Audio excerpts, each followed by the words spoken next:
Méditation du 5 février. Imite Jésus. Jésus leur répondit, « Mon enseignement n'est pas de moi, mais de celui qui m'a envoyé. » Jean 7, verset 16. Il y a eu dans le monde des enseignements remarquables des personnes que l'humanité considère comme des ténors en certains domaines de la science ou de la philosophie. Mais des millions sont convaincus qu'il n'y avait eu de plus grand maître que le Christ Jésus. Il est, pour ainsi dire, le maître des maîtres. Il est rapporté que les gens de son temps étaient émerveillés par son enseignement. Ils étaient ébahis de son enseignement, car il enseignait comme quelqu'un qui a de l'autorité et non pas comme les scribes. Marc 1, verset 22. Pourtant, le Seigneur a clairement indiqué que sa doctrine n'était pas la sienne, mais qu'il avait reçue du Père. En d'autres termes, tout le monde chrétien s'identifie à Jésus ou au ministère extraordinaire du Saint-Esprit, mais le Seigneur souligne que tout commence avec le Père. Le plan de salut, l'initiative de sauver l'homme et la mission de la prédication de l'Évangile commencent avec le Père. C'est pourquoi l'Écriture souligne que le Père réconcilie le monde par le Fils. L'union parfaite de la Trinité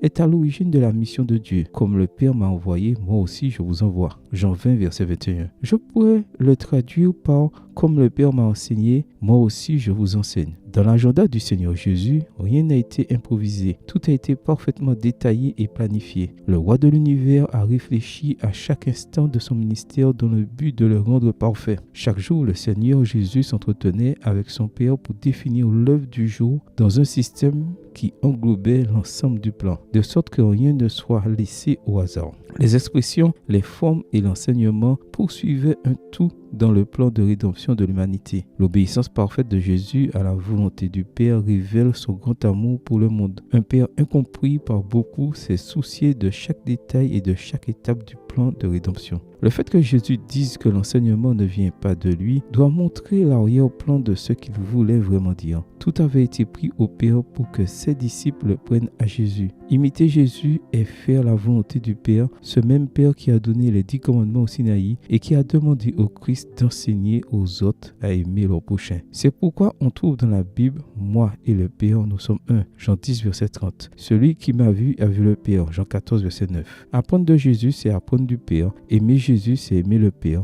Être sauvé par Jésus, c'est être sauvé par le Père, car tout cela est par sa grâce. Amen. Bonne journée à vous et que le Seigneur vous bénisse.